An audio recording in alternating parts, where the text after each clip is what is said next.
الفريق الاشتراكي للسيدة النائبة السعدية سعدي.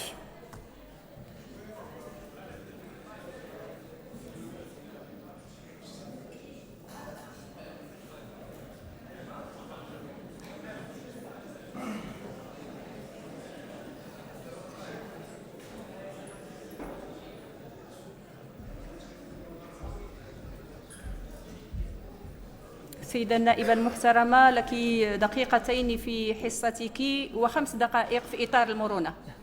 شكرا. السيدة الرئيسة، السيدات والسادة الوزراء، السيدات والسادة النواب، يشرفني أن أتدخل باسم الفريق الاشتراكي لمناقشة القطاعات التي تدخل في اختصاص لجنة القطاعات الاجتماعية، وهي قطاعات تعتبر إحدى الانشغالات المركزية لبلادنا بحكم توجهاتها الديمقراطية والاجتماعية.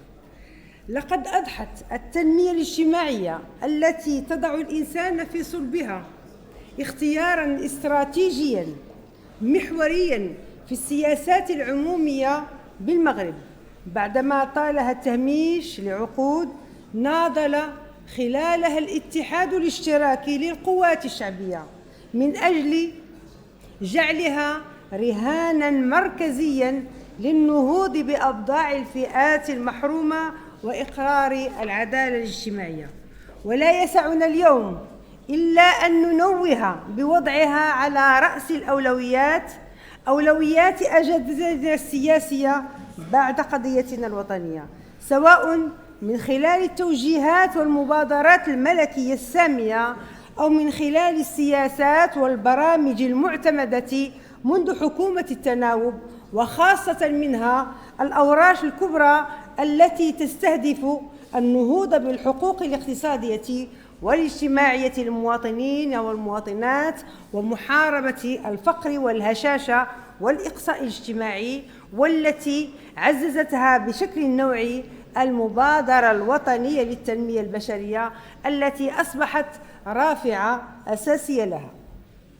بيد أنه وبالرغم من التقدم المحرز في هذا المجال، يجدر بنا التأكيد على التحديات الكبرى التي ما زال مطروحاً على بلادنا رفعها بالتصدي للخصاص والفوارق الاجتماعية بوتيرة أسرع وجرأة أكبر ووسائل أرقى وتدبير أكثر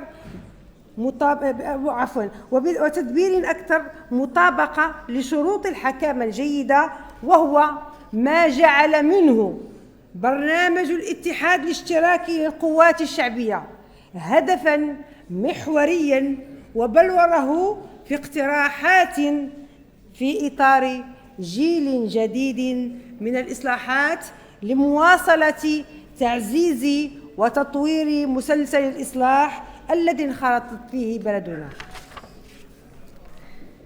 بالنسبة لموضوع ميزانية قطاع التنمية الاجتماعية والأسرة والتضامن، إذا كانت التنمية البشرية تستند إلى رؤى واستراتيجيات شمولية ومندمجة تهم الحكومة في مجملها، فإن قطاع التنمية الاجتماعية والأسرة والتضامن تناط به مهام جسام لكسب رهانات الكبرى للحد من الفقر والتفاوتات الاجتماعية والنهوض بأوضاع الفئات الأكثر هشاشة على أساس من التضامن والإنصاف والمساواة والعدالة الاجتماعية.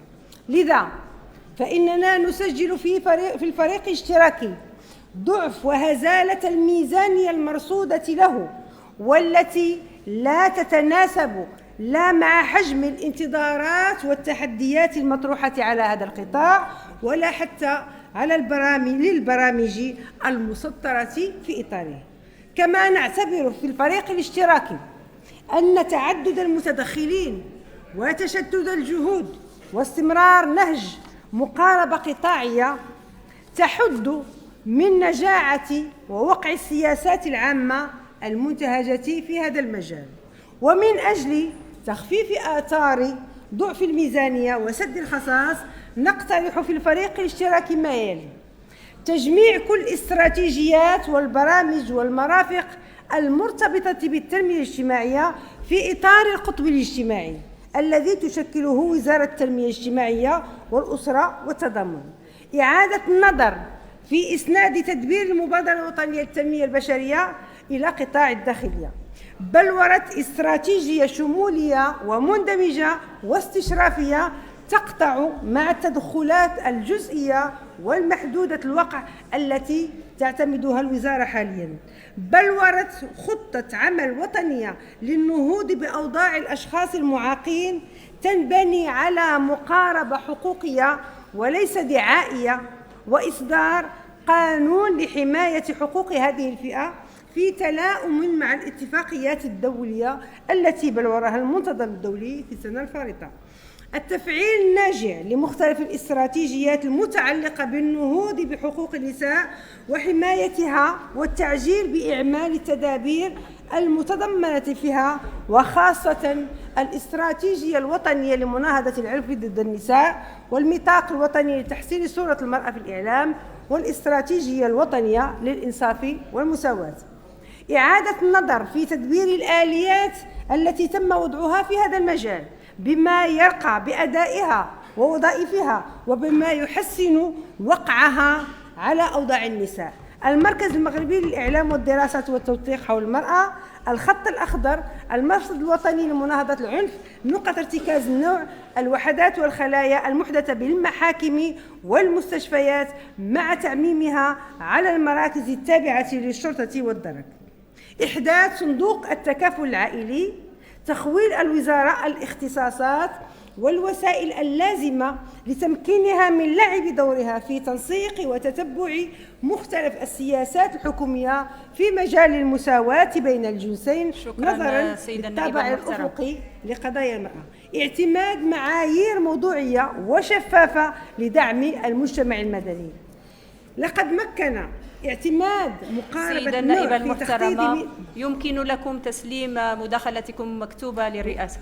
يمكن لي ندير واحد الطلب فقط غير فيما يخص قطاع التعليم. عندي ما يقال زعما الا سيدة النائبة المحترمة، استوفيتم وقتكم والمرونة كذلك.